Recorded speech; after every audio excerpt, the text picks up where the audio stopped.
Bom dia. Mais uma vez, é com muito prazer que nós damos início ao painel Agenda Verde Desenvolvimento Econômico. Gostaria de, inicialmente, agradecer o convite e a recepção da Universidade de Lisboa e do IDP e da Fundação Getúlio Vargas. Meu nome é Silvia Fingerucci, eu sou coordenadora de projetos da área de responsabilidade social e meio ambiente da Fundação Getúlio Vargas. Muito bem. Eu começo falando das mudanças climáticas e do seu impacto no desenvolvimento econômico. A Fiesp, que é a Federação das Indústrias de São Paulo, estimou uma redução de 5,3% no PIB do Rio Grande do Sul, causado pelas enchentes que atingiram o Estado e que impactaram em 39,4 bilhões no PIB do Estado. No ano passado, o Ministério da Fazenda anunciou um plano de transformação ecológica de longo prazo voltado para investimentos em transição energética, que busca captar recursos, tendo em vista que o Brasil tem uma das matrizes energéticas mais limpas do mundo. A Agenda Verde do governo brasileiro pretende reduzir em 30% a emissão de gás carbônico pela indústria. Trata-se de um amplo conjunto de propostas destinadas aos campos da agroindústria, da indústria da saúde, da infraestrutura verde e da transformação digital. Por outro lado, o Congresso brasileiro está discutindo um projeto de lei sobre o mercado de carbono. Enquanto a União Europeia registra uma redução de 2% da emissão de gases estufas, o Brasil ainda é um dos maiores emissores desses gases. O desmatamento, principalmente na Amazônia e no Cerrado, é o principal responsável pelo aumento das emissões. Entretanto, mesmo o setor da energia, apesar dessa matriz limpa, ainda tem uma grande emissão. Por isso, os temas da sustentabilidade, da governança e da responsabilidade social são atualmente obrigatórios para todas as empresas que buscam competitividade e não há como conquistar liderança econômica sem contribuir para a sociedade na qual está inserida. Devemos olhar para as comunidades e para o ambiente. Darmos início aos painéis temáticos desse fórum com o tema da Agenda Verde e o desenvolvimento econômico e com uma presença de palestrantes tão relevantes, certamente contribuirá muito para colocar o tema da sustentabilidade e da responsabilidade social na pauta de todos. Então, eu aproveito para passar, com muito prazer, a palavra para o ministro das Minas e Energia do Brasil e advogado Alexandre Silveira de Oliveira. Muito bom dia a todas e a todos.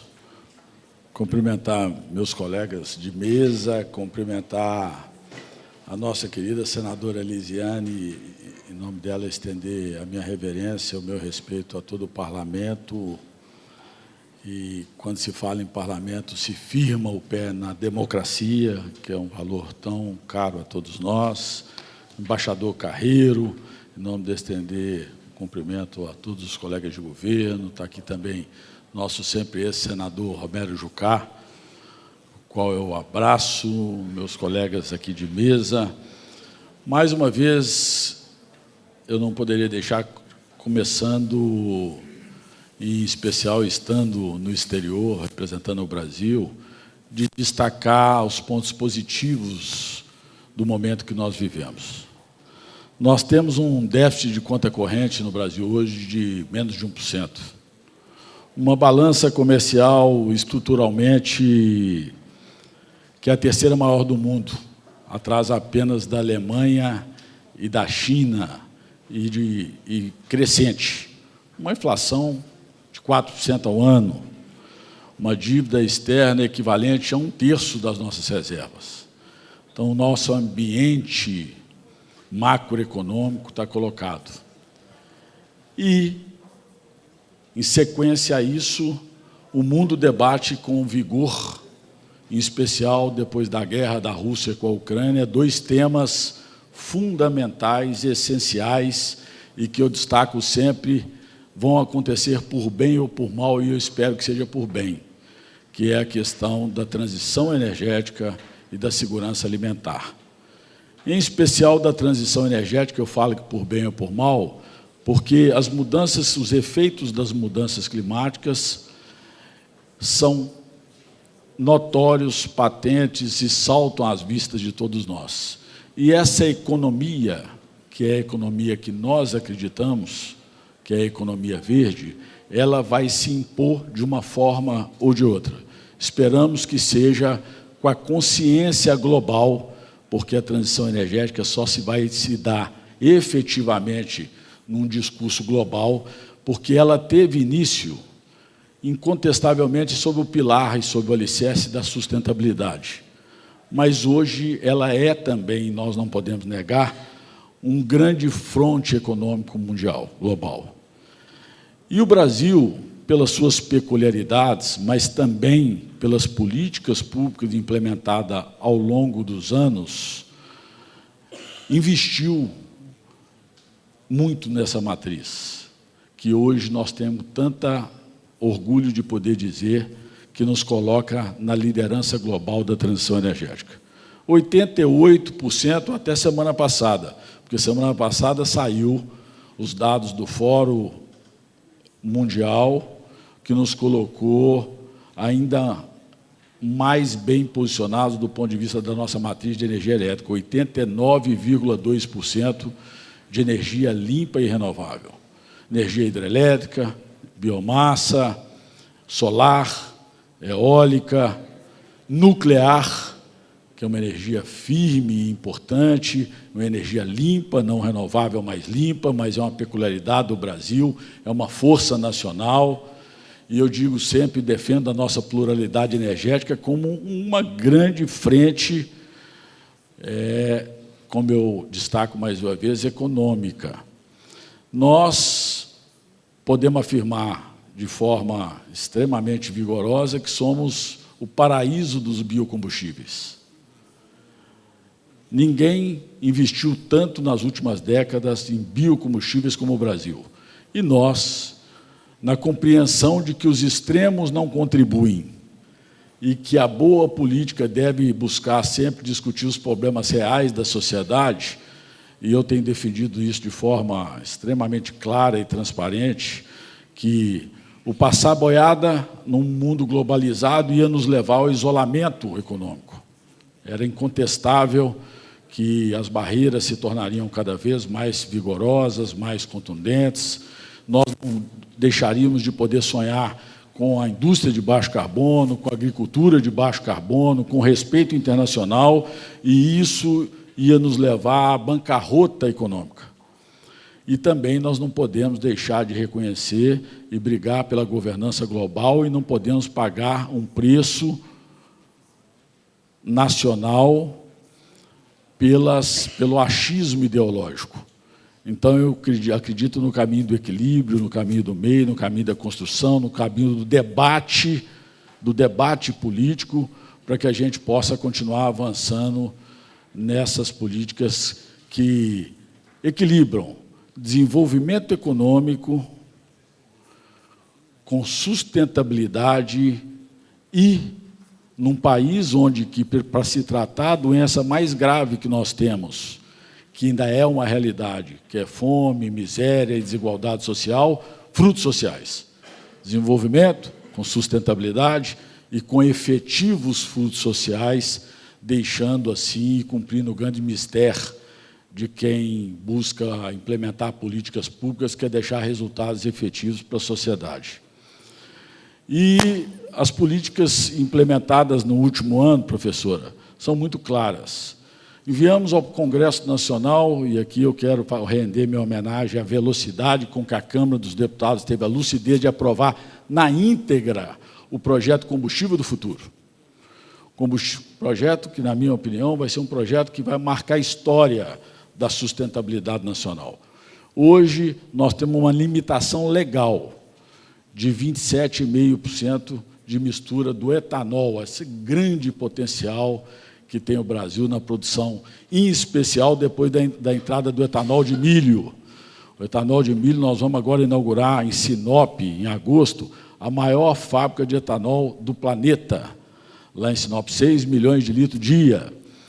E nós, no Projeto do Futuro, ampliamos a participação de 27,5% até 35%, conforme decisão do Conselho Nacional de Política Energética, para o etanol. O biodiesel, que começou com uma política pública lá no primeiro mandato do presidente Lula, que tinha um foco no social, um foco mais no selo, em atender a agricultura familiar, se tornou uma vigorosa indústria, inclusive para estabilizar o nosso agronegócio nacional, e nós aumentamos, desde o princípio do governo até agora, de B10 para B14, e a lei limita a B15.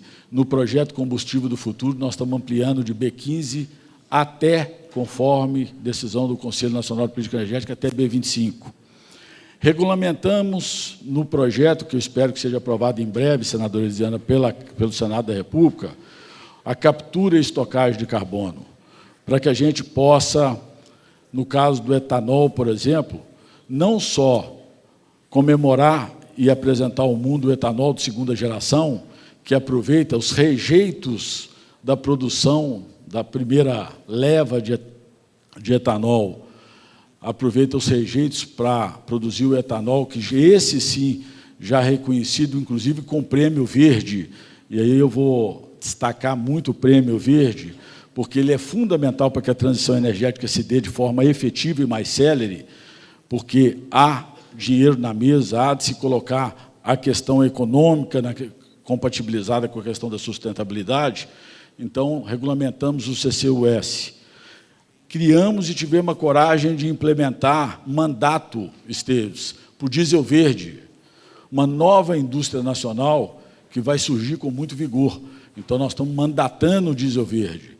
E o combustível sustentável de aviação, que, pelas nossas potencialidades como paraíso dos biocombustíveis, era tão esperado, e nós tivemos a coragem de implementar e criar mandato, que tem custo. Quando a gente fala em mandato, tem custo para a economia, Esteves sabe bem disso, mas tivemos a coragem porque entendemos que o caminho da economia verde é um caminho sem volta.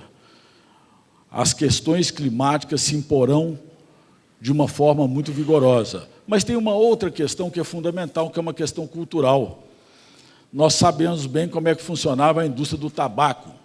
Antes, há 30 anos atrás, menos do que isso até, era quase que modismo a questão do tabaco. Hoje é quase que repugnado pelas novas gerações. E vai acontecer também, na nossa compreensão, a médio prazo, com a questão dos combustíveis fósseis. Nós vamos ter uma questão cultural que vai se impor na sociedade. De forma clara e inequívoca, a gente já vê isso nos bancos universitários. Então, nós apostamos no mandato para o combustível sustentável de aviação, a partir de 2027, também oportunizando investimentos nessa nova indústria no Brasil, e isso era esperado por todo mundo. Fizemos, nesse 1 ano e 6 meses, o maior leilão de linhas de transmissão da história do Brasil. 60 bilhões de linhas de transmissão só do Nordeste brasileiro para o centro de carga, que, infelizmente, ainda é São Paulo e o Sudeste. Eu falo infelizmente porque nós queremos levar desenvolvimento, os data centers e tal, para o Nordeste brasileiro, para que a gente tenha um país, como eu disse, mais igual. Mas 60 bi. Nós temos de linha de transmissão contratada, deputado Danilo Forte, do extremo sul do Brasil, com a ordem de serviço que eu tive a alegria de dar há poucos dias à Eletrobras, está aqui com o LIMP, para fazer a obra de Itaipu até o centro de carga, de São Paulo até o Nordeste brasileiro, e a linha de transmissão para para ligar o último estado da federação que não está no sistema integrado nacional, que foi a linha de transmissão que estava lá para licenciar desde 2011, de Manaus a Boa Vista. Portanto, o Brasil terá 100% do país completamente interligado por linha de transmissão, o que nos permitirá dobrar a nossa capacidade. E aqui eu quero trazer um dado em primeira mão, professora. Essas linhas de transmissão, somadas à medida provisória que nós enviamos ao Congresso Nacional, a 1212, que o deputado Danilo Forte participou com tanto vigor, que permitiu nós ampliarmos, só na ANEEL já foi protocolado, a partir dessas duas medidas, a contratação da transmissão e a medida provisória, mais de 85 gigas de energias eólica, solar, de biomassa, do Nordeste brasileiro por cento de carga. Ou seja, nós estamos aumentando a nossa segurança energética e, ao mesmo tempo, ampliando a oferta de energia limpa e renovável. Agora, onde nós queremos chegar? É claro que nós queremos chegar na nova indústria, na reindustrialização do Brasil. E aí é a nossa discussão global e o momento tão oportuno e de solo tão fértil nas discussões que nós teremos no G20 no Brasil e na COP ano que vem, onde nós teremos duas oportunidades, na minha compreensão, essenciais. A primeira, de mostrar nossas potencialidades para o mundo. Mostrar, nós não podemos ser conhecidos apenas como o pulmão do planeta por causa da nossa Amazônia. Ali nós temos que discutir os 19 milhões de pessoas que vivem ali e precisam ser incluídos na dignidade.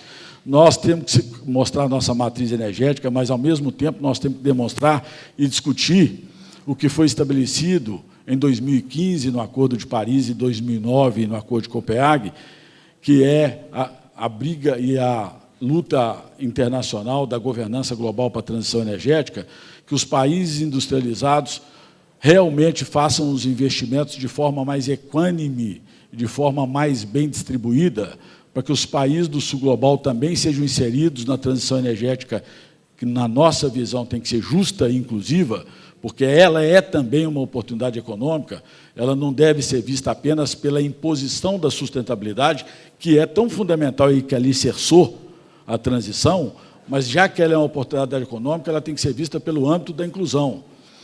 E nós, por isso, discutimos a regulamentação do artigo 6º do Acordo de Paris, que cria o crédito carbono global. Nós discutimos, e com muita tristeza a gente vê, às vezes, por exemplo, notícias das multinacionais recuando nas suas metas de descarbonização, o que, para nós, é um equívoco tremendo, um equívoco enorme e com impactos, inclusive, na nossa economia, e que deve ser discutido de forma global. E por que eu falo que nós temos um momento muito de solo fértil? Porque há, por parte do nosso governo, a visão clara de que, no mundo plano, no mundo globalizado, não há saída fora de uma governança sobre temas tais como sustentabilidade de forma isolada. Os gases de efeito estufa, eles não ficam nas nossas fronteiras. Nós estamos discutindo a salvaguarda do planeta, não a salvaguarda do Brasil, ou de Portugal, ou da Itália, e, por isso, há de se haver e se aproveitar esse momento, onde nós temos verdadeiramente, e isso é fato, um líder, e eu tive a oportunidade de acompanhá-lo na Índia, quando assinamos a Aliança Global pelos Biocombustíveis, na GBA, com os Estados Unidos e com a Índia, e agora já com mais 19 países. Quando estive em Davos, na Suíça, estive no Departamento de Energia americano, estive na ONU com o presidente Lula, estive agora no G7 com o presidente Lula na Itália semana passada, e fizemos 18 reuniões bilaterais, e a gente vê que o Brasil voltou a dialogar, e voltou a dialogar sobre esses temas de forma altiva, de forma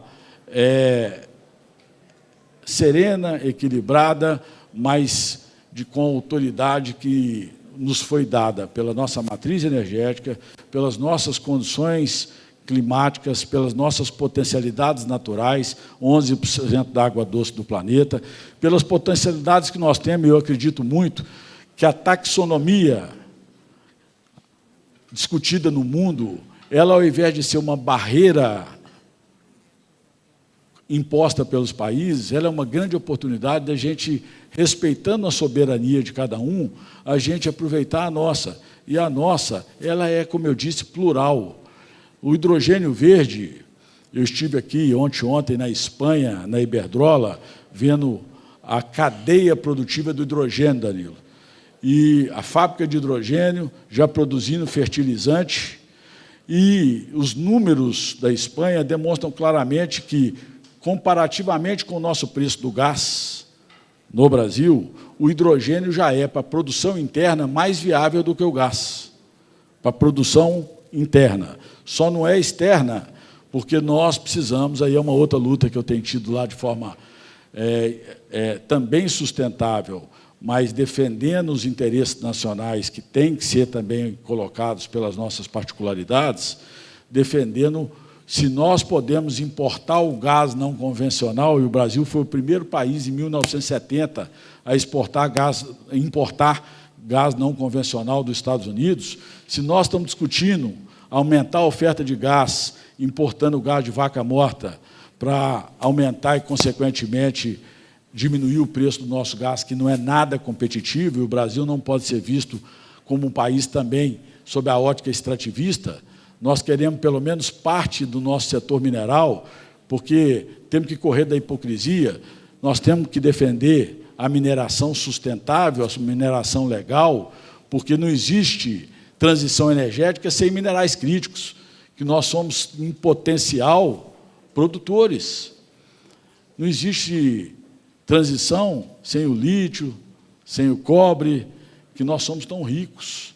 Então, nós temos que discutir o equilíbrio das políticas públicas para que a gente alcance o grande propósito nosso. E o país, para concluir, tem estabilidade jurídica, tem estabilidade social e política.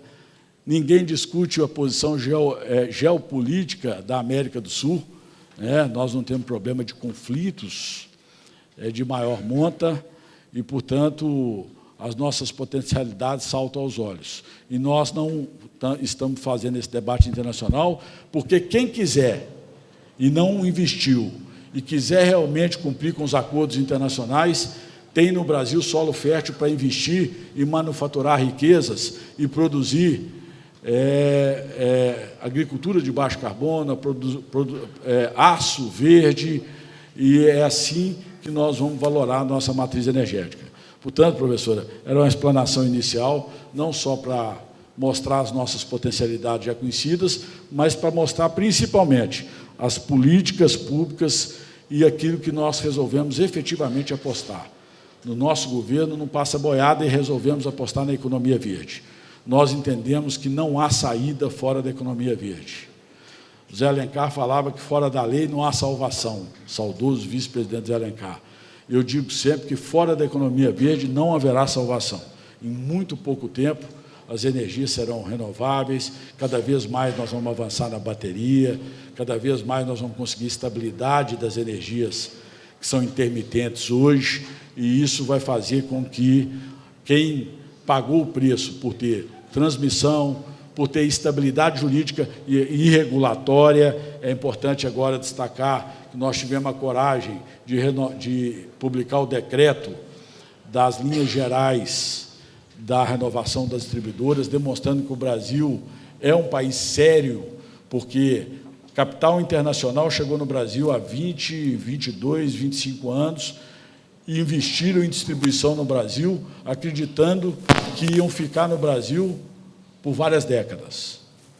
E agora a instabilidade era total numa discussão que houve sobre renovar ou não as distribuidoras, e em que eu sempre disse que a discussão deveria se pautar exclusivamente em que termos se renovar, porque é natural que os contratos, à medida do passar dos anos, vão se tornando obsoletos. Está aqui o nosso ministro do TCU, que conhece com tanta profundidade essa matéria, e era importante que a gente modernizasse os contratos de distribuição, que que a gente exigisse mais qualidade, que a gente exigisse uma maior comunicação com a sociedade, já que a distribuição é o setor mais próximo da população, mas não há mais para estabilidade jurídica, econômica, para garantir investimentos. E esse decreto, ministro, eu tenho absoluta convicção que ele tirou de uma possibilidade real entre 30 e 35 bilhões de investimentos nos próximos 4 anos em distribuição no Brasil, média e baixa tensão e manutenção de rede, ele nos tirou desse patamar e vai nos levar seguramente para mais de 115 bilhões de reais de investimento, e eu pude comprovar isso na minha conversa com o Galán na Iberdrola, aqui na Espanha. Portanto, o Brasil aposta na sua matriz, aposta na sua estabilidade econômica, aposta na sua estabilidade jurídica, aposta na sua regulação, aposta na parceria constante com o controle, para que a gente possa atingir o grande objetivo, que é usar o máximo das nossas potencialidades a favor da sustentabilidade, mas também cumprindo a grande missão nossa, que é combater a desigualdade e construir um país melhor.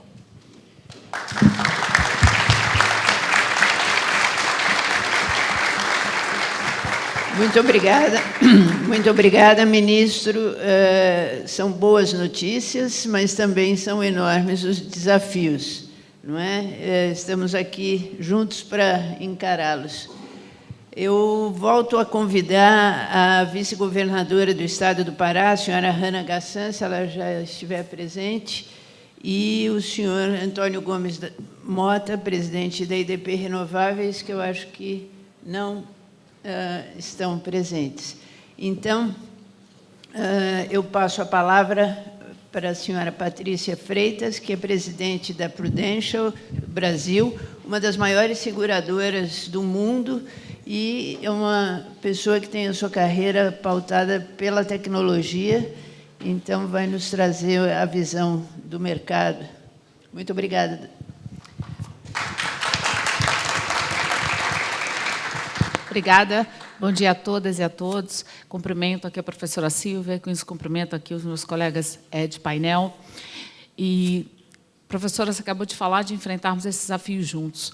E começo aqui afirmando que não tem como discutirmos uma pauta, desenvolvimento econômico, agenda verde, crescimento sustentável e transições climáticas, sem a área de seguros estar presente na mesa. O setor de seguros exerce um papel fundamental na gestão de riscos, no planejamento de riscos, prevenção e gestão do impacto, uma vez acontecido, né, os eventos. Então, o setor quer, sim, cada dia mais estar presente e exercer esse papel fundamental no nosso país. E eu vou trazer uns números aqui, vão me permitir seguir aqui um roteiro para ter os números corretamente. Primeiro, em 2023, foram 380 bilhões de dólares em perdas por eventos climáticos no mundo, dos quais 31% com perdas indenizáveis. Ou seja, a oportunidade ainda são 69% sem cobertura.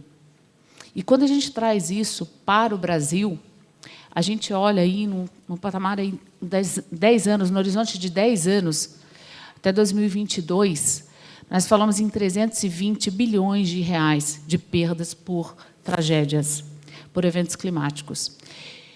E esse número ele tem 2 fatores muito importantes. Primeiro, 90% dessa perda de 320 bilhões de reais estava na lavoura, na pecuária. E o outro é que o crescimento desse número foi de 70% nos últimos 3 anos, nesse horizonte de 10 anos. Isso mostra a aceleração em que vem acontecendo esse volume de transição e de perdas.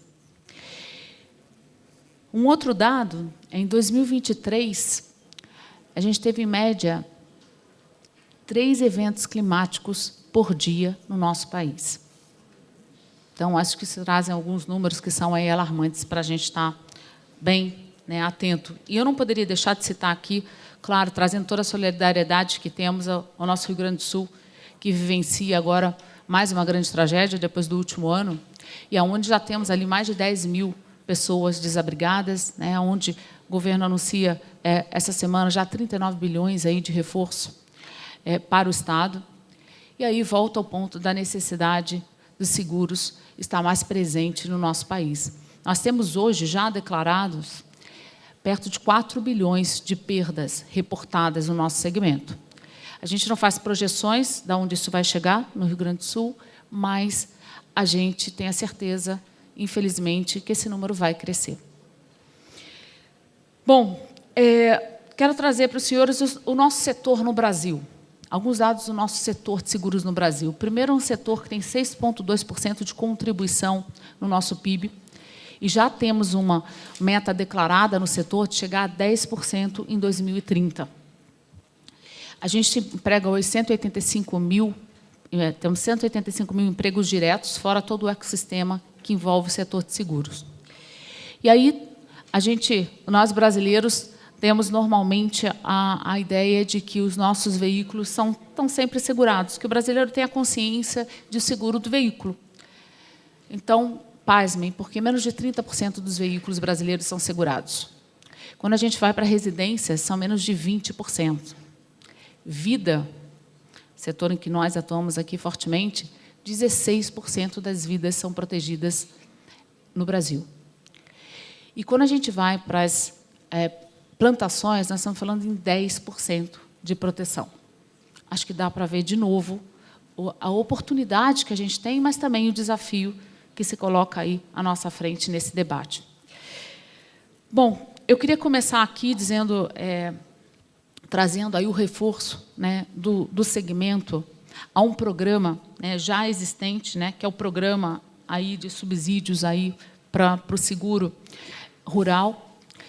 É um programa importante do nosso governo. A gente traz esse apoio, né, ao fortalecimento, inclusive, desse programa. Hoje, a gente gira em patamares de 2019, em termos de áreas protegidas, 6,2 milhões de hectares protegidos no nosso país. Então, assim, a gente entende a importância da evolução desse programa.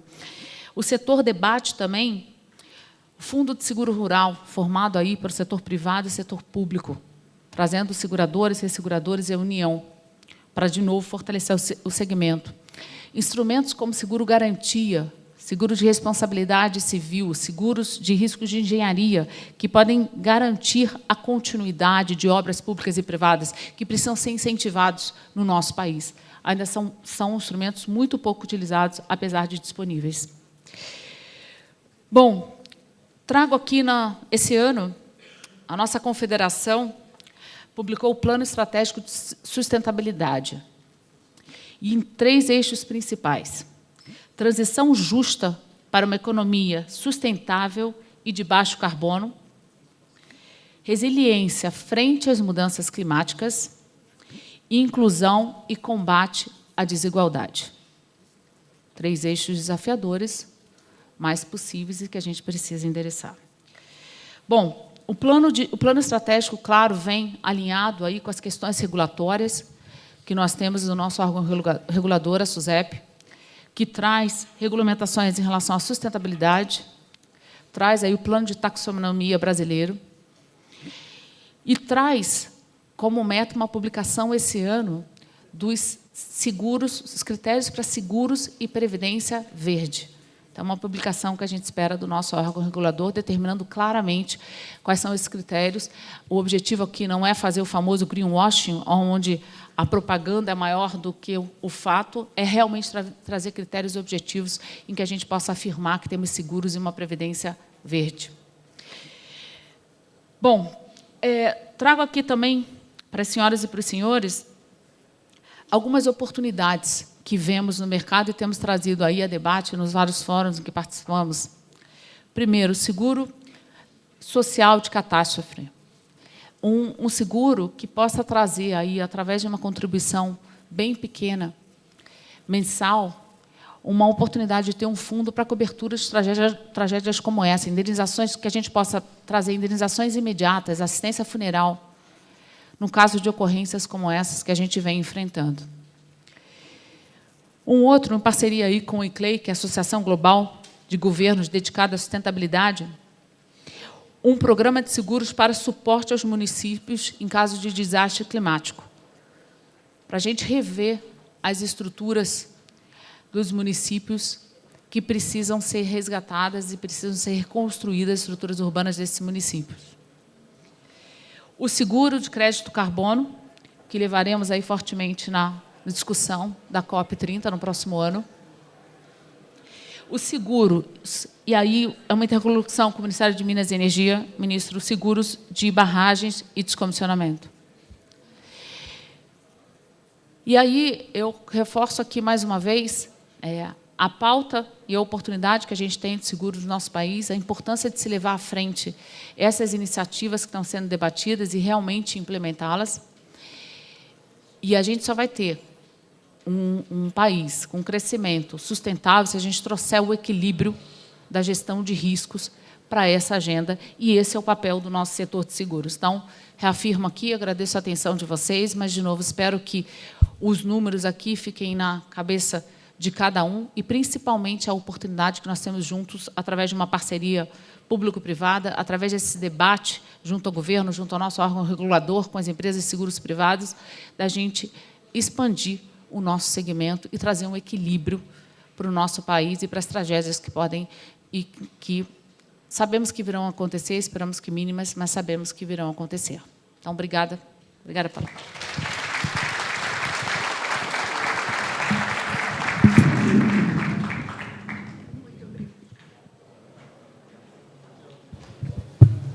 Muito obrigada, doutora Patrícia. De fato, o papel das seguradoras e na continuidade de tantos projetos, não é, de garantir esses recursos, né, que venham a ajudar as empresas e a população em geral a ultrapassar essas tragédias é muito relevante. E são, de fato, mínimos os números, né, de seguros, e eu fiquei feliz que eu, pelo menos, tenho seguro no carro, seguro residencial, mas vi que sou uma minoria também nisso, não é? Enfim, muito obrigada. Bom, vamos ouvir agora o doutor Rodrigo Limpe, que é vice-presidente de Regulação e Relações Institucionais da Eletrobras, considerada hoje a maior companhia do setor elétrico da América Latina.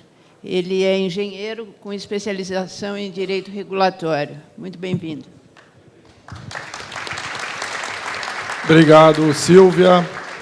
Bom dia a todos e todas. Queria iniciar aqui cumprimentando os colegas de painel, ministro Alexandre, grande satisfação, Patrícia, Silvia, nossa mediadora, Isadora, e cumprimentar todos em nome do nosso ministro Raimundo Carreiro, grande satisfação encontrá-lo aqui. Também aproveito para parabenizar tanto a FGV como o IDP pela realização de todo esse evento, como um todo, especialmente desse painel, que discute temas tão relevantes como a Agenda Verde e o Desenvolvimento Econômico, já reforçando o ponto que o ministro trouxe, de que não há no mundo de hoje desenvolvimento sem o olhar para a economia verde. Então, é uma satisfação muito grande estar aqui hoje participando de debates sobre esse tema tão relevante, que são agendas, pautas totalmente convergentes, Agenda Verde e Desenvolvimento Econômico, só que para que elas tragam, de fato, os benefícios que a sociedade espera, é preciso planejamento e um alinhamento entre as políticas públicas, a atuação do poder público, temos aqui representantes do Congresso Nacional, do governo, e também a atuação das empresas. É preciso que esse alinhamento exista para que, de fato, essas pautas sejam convergentes e agreguem benefícios para o setor.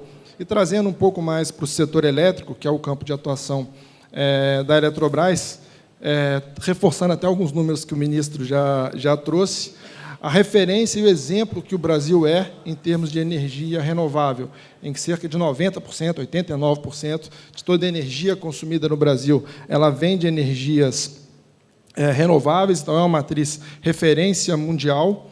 E, quando a gente olha a expansão, o futuro do setor, ele vai continuar sendo. Temos um projeto de expansão, boa parte da expansão da geração ela será de energia eólica e solar, muita delas na região Nordeste, que é uma região que certamente terá um grande desenvolvimento econômico. Tem aqui o deputado Danilo Forte, grande representante, defensor das fontes renováveis no Nordeste, que tanto geram desenvolvimento econômico, e para que a gente tenha esse desenvolvimento das fontes renováveis, a gente precisa também tratar de algumas pautas que são relevantes para viabilizar essa expansão.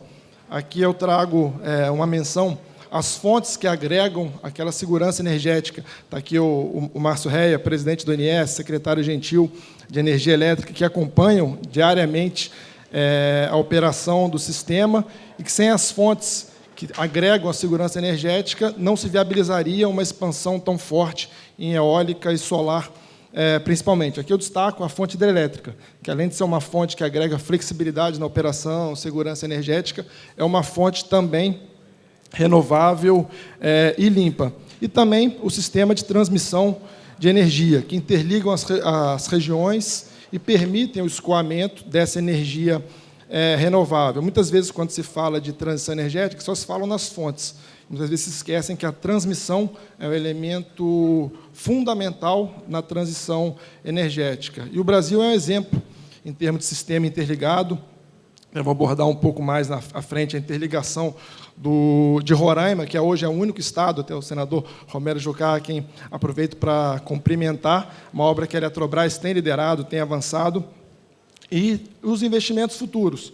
Tivemos nos últimos 6 meses, 8 meses, os 2 maiores leilões de transmissão da história, que vão permitir justamente essa integração, além de viabilizar a expansão do consumo, também a integração das novas fontes. Então, a gente, reforçando essa questão do alinhamento, políticas públicas, com a atuação do setor privado, do lado do poder público, das políticas públicas. Precisamos de políticas eficientes, adequada alocação de custos, atuação nos subsídios, aí falando do setor elétrico, que hoje tanto penalizam os consumidores de energia, uma pauta que, aqui, cumprimentando o ministro Benjamin, o TCU tem atuado muito fortemente, assim como também o Ministério, o Congresso, na redução de subsídios que tanto penalizam os consumidores, que o Brasil ele é o país das fontes de energia renováveis, baratas, mas o consumidor acaba sofrendo com custos caros, muito pelos subsídios, alguns deles que hoje não mais se justificam. E, do lado do setor privado, a gente precisa que as empresas, especialmente as grandes empresas, tenham esse compromisso com a sustentabilidade. E aí, falando pela Eletrobras, até o Marcelo Siqueira, meu colega de vice-presidência da Eletrobras, também cumprimento, ela tem consciência do seu papel nessa agenda, até pelo porte da Eletrobras, como citado pela Silvia, é a maior empresa de energia renovável da América Latina. A Eletrobras tem consciência do seu papel e da sua importância nessa agenda verde, na transição energética, como um vetor da agenda verde e também do desenvolvimento econômico.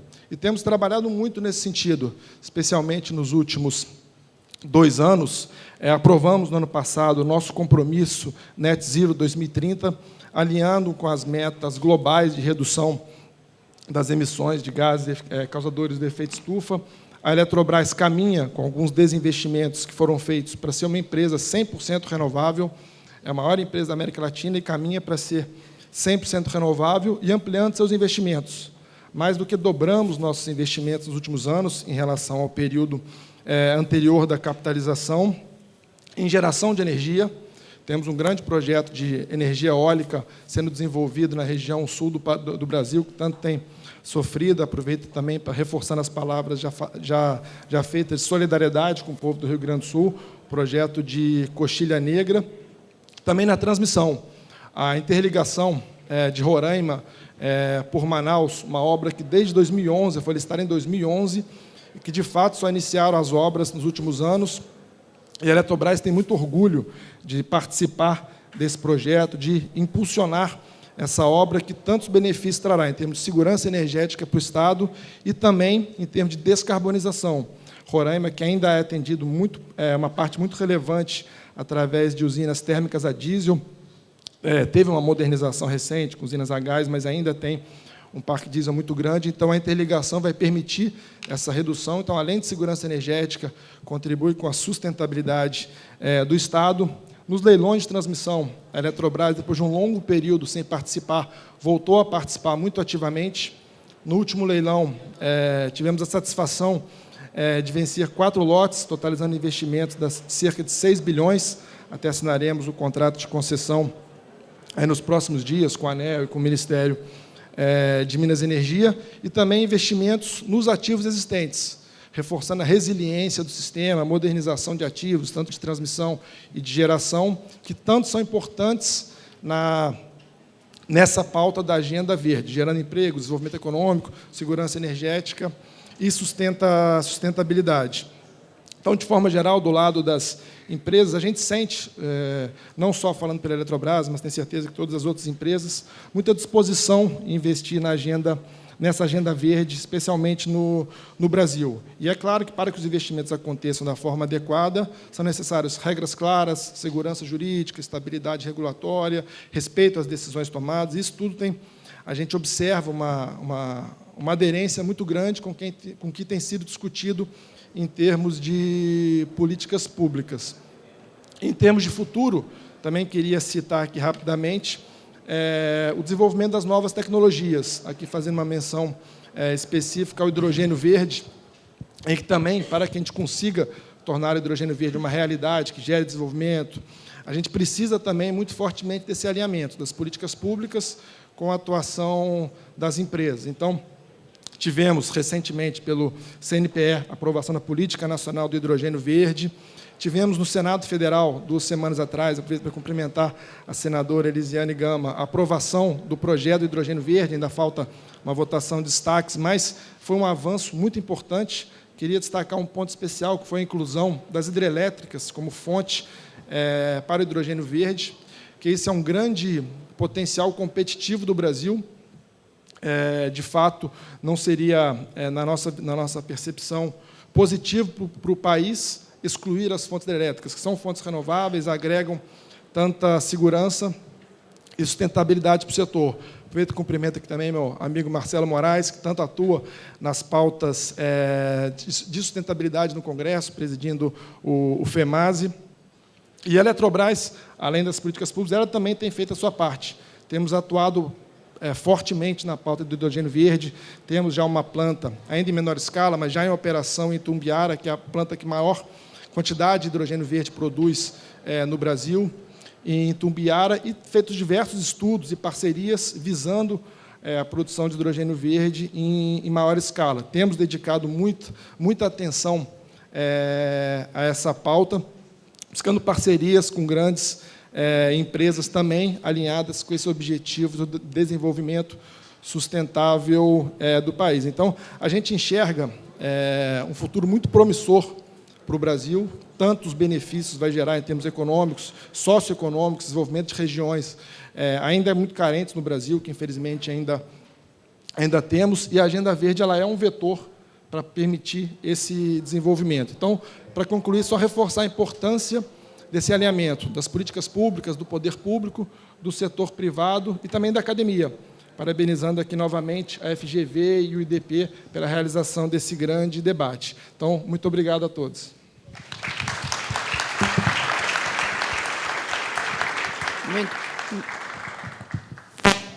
Muito obrigada, doutor Rodrigo. É muito interessante ouvir esse grande passo da Eletrobras, não é? Agora, na iniciativa privada, a gente que acompanhou tanto a Eletrobras como o setor público e agora sendo líder nas energias renováveis. Bom, eu passo a palavra agora para a doutora Isadora Cohen. Ela é advogada, ex-secretária de Parcerias do Governo do Estado de São Paulo e é especialista na construção de parcerias público e privadas, além de ser vice-presidente do Conselho do Infra Women Brasil, que reúne mais de 2.000 mulheres que atuam no setor de infraestrutura. Então, com prazer, eu passo a palavra.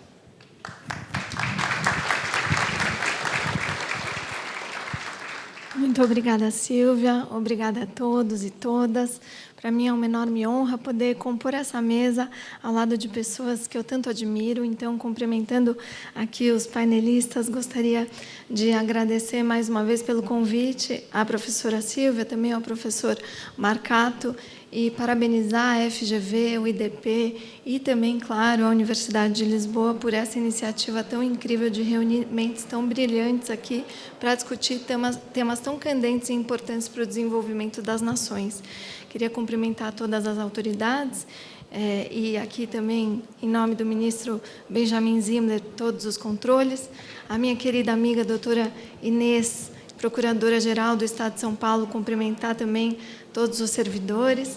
E a iniciativa privada, queria cumprimentar, aproveitando aqui, fazendo uma menção aos meus amigos Maurício Zocum e Fernanda Fritoli, meus amigos, colegas de diretoria da Fiesp, e também ao Rogério. Então, a pauta aqui traz um olhar importante para as parcerias que a universidade faz junto com o setor público e também com a iniciativa privada, e como a Silvia falou, é claro que eu vou puxar a sardinha aqui para as PPPs para falar sobre essa intersecção entre a Agenda Verde e o desenvolvimento econômico e como isso não pode andar separado. Eu achei muito importante a fala do ministro Alexandre, né, que começa trazendo os pontos positivos do Brasil. E achei muito pertinente todos os números que devem ser comemorados. E a gente tem mais um, ministro, que é o fato de que o Brasil desponta hoje como um dos países que mais tem parcerias público-privadas celebradas no mundo.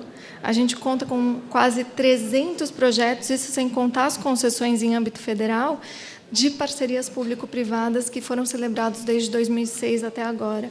Isso é muito relevante, nos coloca aí num ponto, no mapa muito estratégico para quem quer entender melhor sobre PPPs e concessões.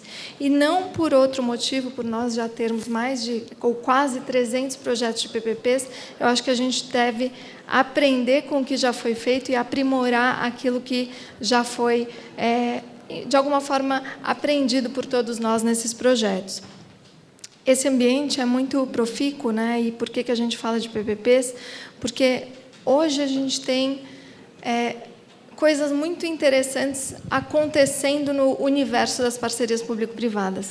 Em âmbito federal, a gente tem, claro, todo um incentivo para que isso aconteça, e a gente tem também uma Secretaria do Tesouro Nacional apoiando com garantias o desenvolvimento de parcerias público-privadas, tanto em âmbito federal, como também nos entes subnacionais, estados e municípios. A gente tem garantias que são importantes e que, pela primeira vez, trazem aí para a gente uma perspectiva de que a gente consegue ter apoio da União para desenvolvimento desses projetos. Isso é um momento muito relevante para o desenvolvimento aqui desse instrumento. Além desse, desse anúncio, né, e que com certeza vai se tornar realidade da Secretaria do Tesouro Nacional, a gente consegue, nas parcerias público-privadas, pensar em resiliência da infraestrutura, a gente consegue pensar em colaboração público-privada, a gente consegue pensar em financiamento, e é claro que a gente consegue pensar também, como disse a doutora Patrícia, nos seguros e na gestão eficiente dos riscos.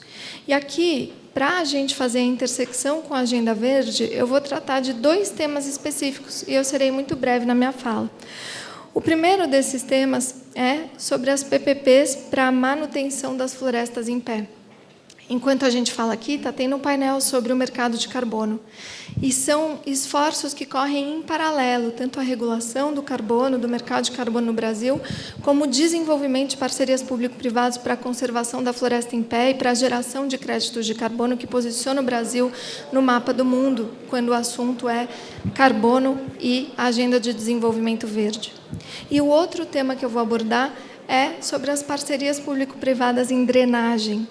Como a professora Silvia nos colocou, e todos os painelistas também tangenciaram, claro, porque não dá para falar nada de Brasil sem que a gente se refira também ao evento climático extraordinário, ou não, que aconteceu no Rio Grande do Sul, e como a gente pode, e a gente tem um instrumento potente para, eventualmente, mitigar e minimizar esses impactos, que são as PPPs de drenagem, que podem, inclusive, ser acopladas em PPPs já existentes. Falando em Rio Grande do Sul, o secretário de Reconstrução do Estado, Dr. Pedro Capelupi, e também o secretário adjunto, Dr. Gabriel Fajardo, têm anunciado que gostariam de usar as PPPs existentes, as concessões existentes, para ajudar na agenda de reconstrução do Estado.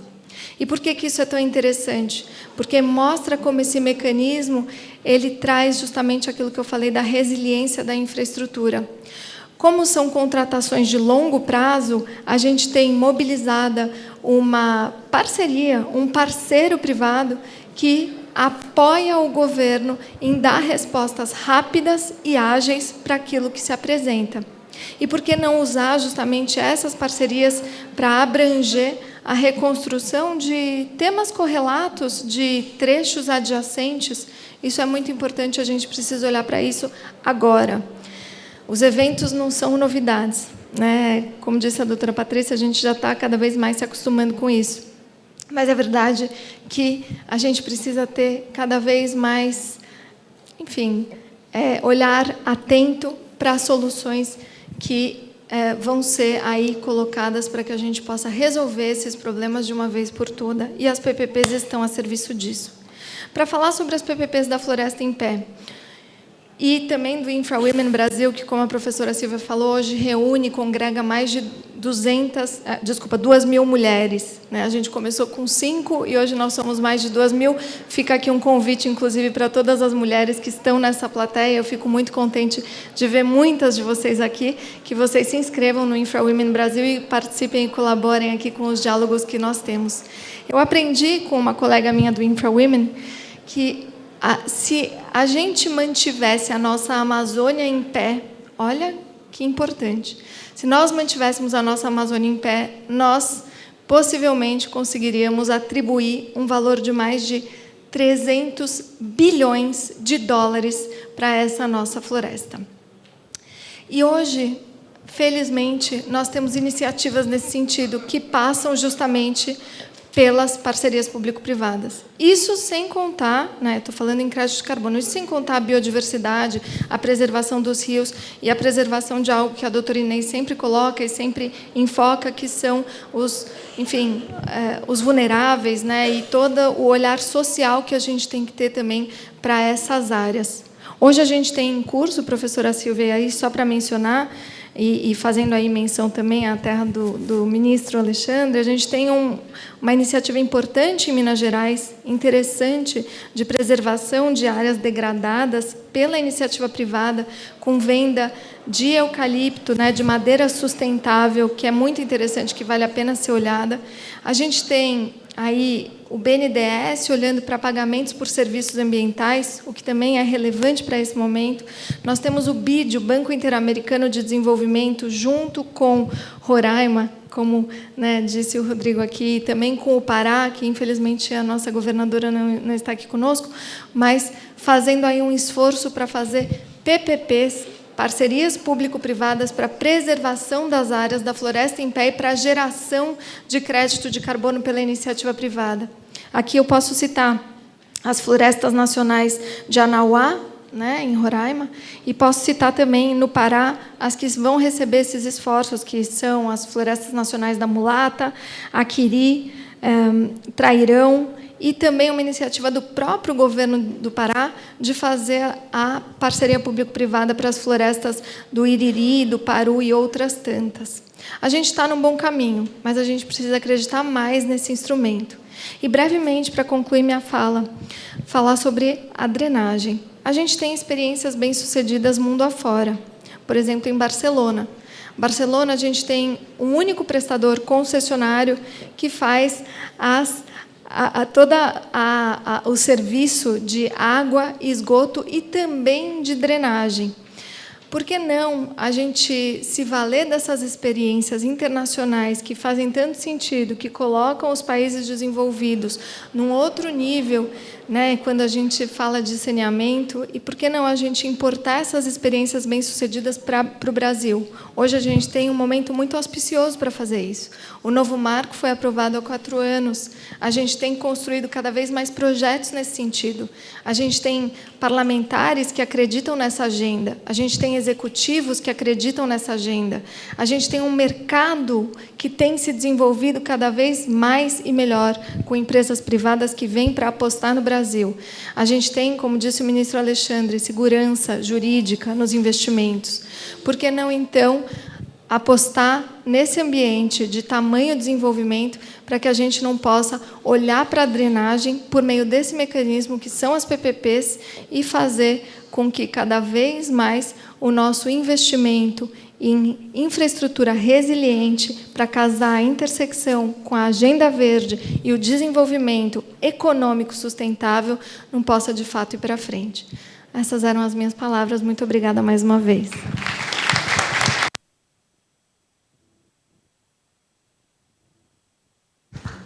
Muito obrigada, Isadora.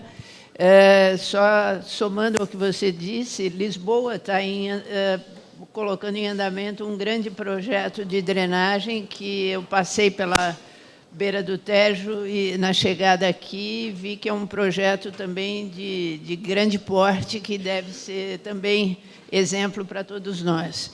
Eu queria só pedir para o ministro encerrar a mesa e que ele falasse um pouco do aspecto social que esses projetos de energias renováveis também devem colocar.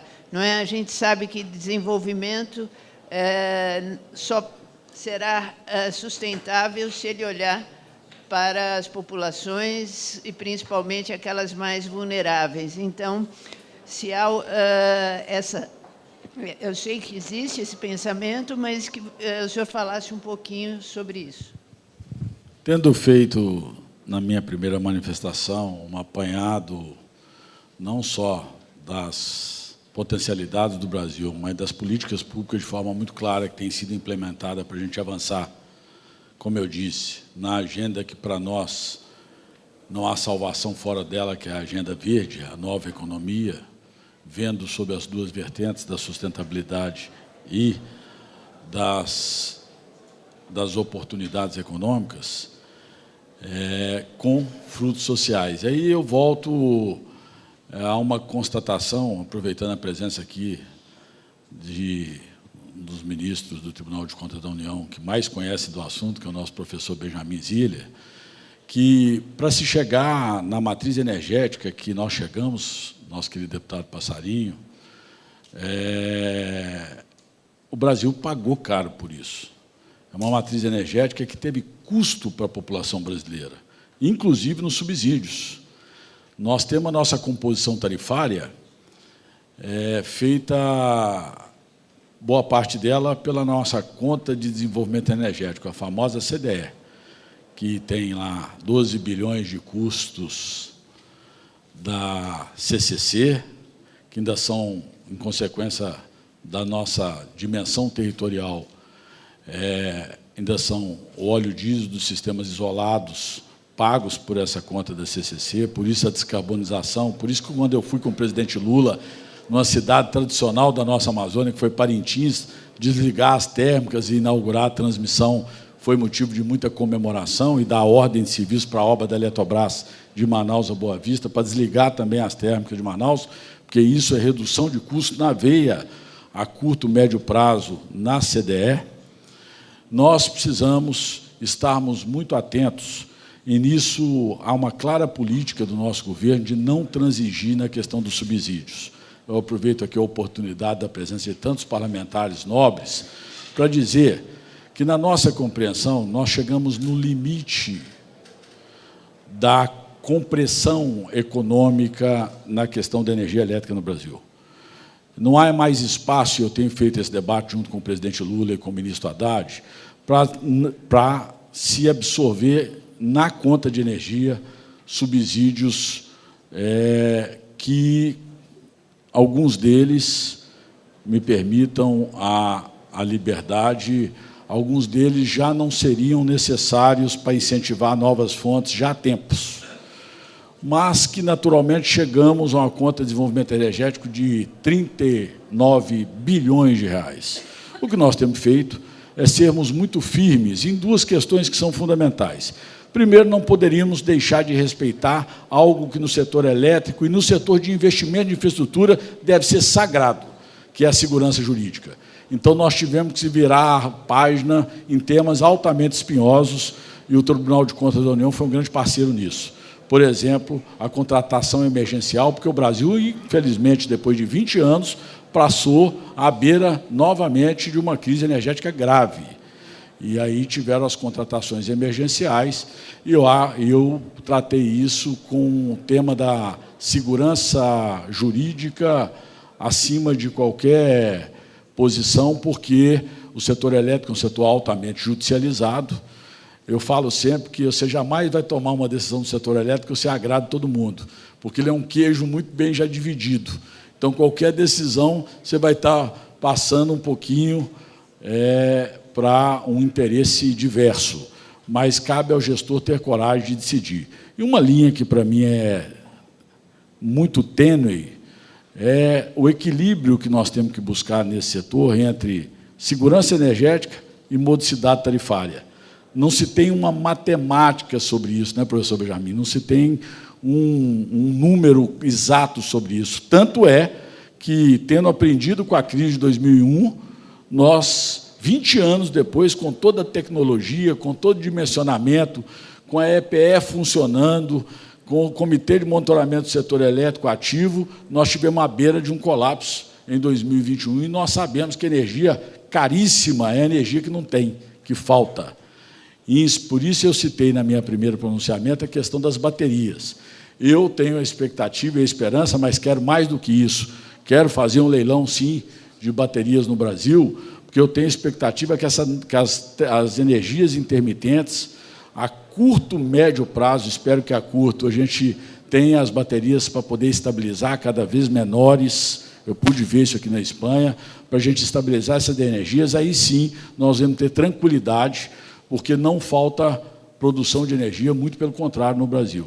Nós vamos precisar ter a estabilidade dessas energias para nos dar segurança energética, e aí é fundamental a correlação, de novo, no mundo globalizado com os países da América do Sul. Nós já hoje temos interligação com o Paraguai, por causa de Itaipu Binacional, temos com o Uruguai, temos com a Argentina e vamos ter com a Venezuela, porque isso é segurança energética na veia e é descarbonização. Então, a questão dos subsídios, eu tenho discutido isso muito na CME, na Câmara dos Deputados, é importante que a gente retome a lógica do planejamento. O meu mais profundo respeito, admiração, eu digo que eu estou do lado de cá da mesa, mas eu sou parlamentar, passei pelas duas casas, tanto a Câmara dos Deputados quanto o Senado da República, mas há de se haver o mínimo respeito ao planejamento do setor elétrico brasileiro, para que a gente possa cumprir isso que a professora está dizendo, com a função social. Então, não adianta, por exemplo, a gente falar que nós vamos democratizar o sol, implementando placas solares para a população mais pobre, se nós comprimirmos e não buscarmos uma fonte de financiamento que não seja para a extrema pobreza que vai continuar no mercado regulado. E aí, minhas críticas à abertura de mercado, professor. A abertura de mercado, na minha opinião, ela deveria ter acontecido, ela seria natural, ela é importante, mas eu acho que ela foi injusta no Brasil. Ela foi feita muito rápida para quem consome a maior parte da energia, 45% hoje está no mercado livre da energia brasileira, 55% no mercado regulado, só que com uma diferença. Esses 45% da energia brasileira são consumidas em torno de 350 a 400 mil unidades consumidoras. E os outros 55% por 89 milhões e 500 mil unidades consumidoras que ficam com a maior parte da conta, que pagam a maior parte da CDE. Eu até admitiria pagar um menor custo pela estrutura física, em consequência de estar na alta tensão e, portanto, usarem menos a estrutura física, mas pagar a maior parte da conta de desenvolvimento energético, que, inclusive, estão as políticas públicas, e é muito mais fácil colocar custo na CDE do que conseguir espaço orçamentário para poder buscar recursos para poder implementar políticas públicas.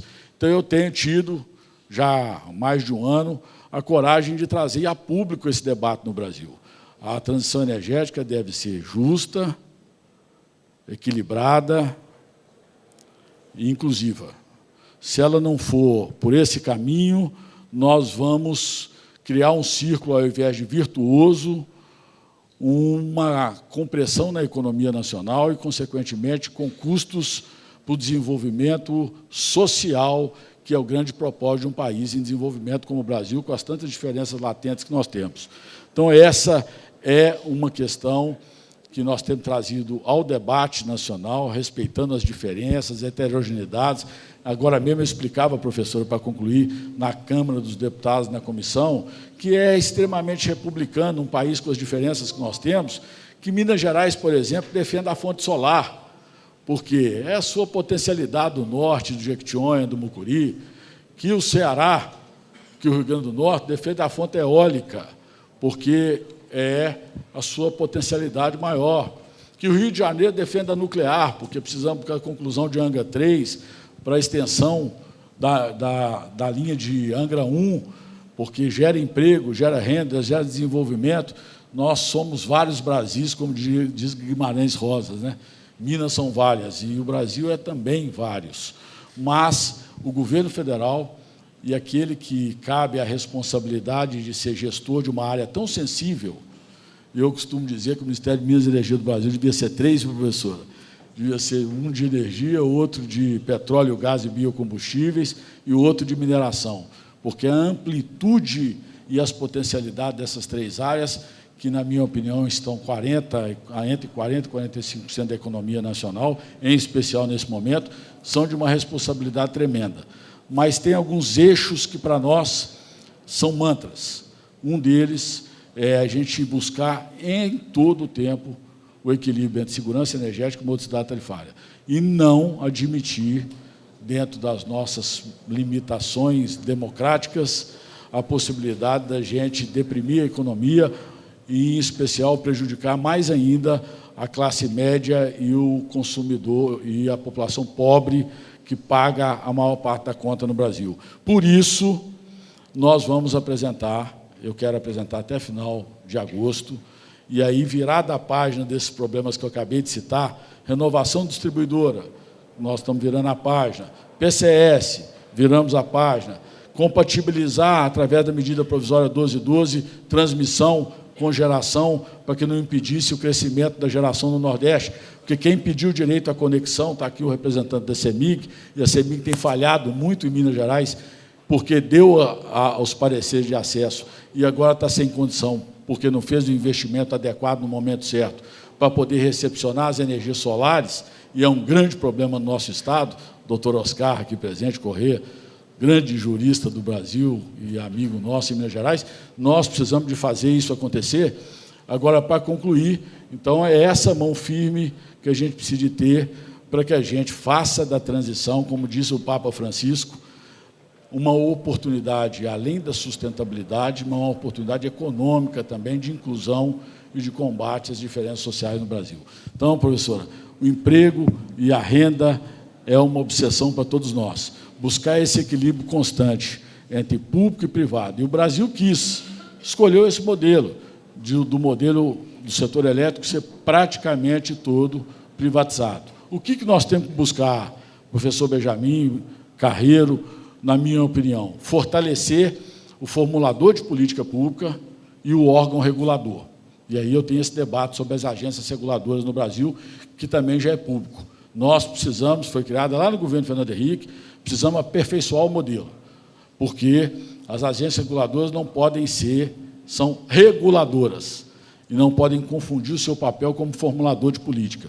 Então, nós temos que buscar o equilíbrio e o fortalecimento disso, para que a gente possa, na relação republicana, transparente, dialogada com o privado, estimular investimento e fazer desse Brasil o gigante que é, além do celeiro de alimentos do mundo, também o celeiro não só de energias limpas e renováveis, mas principalmente de produtos manufaturados limpos e verdes para o planeta. Muito obrigado.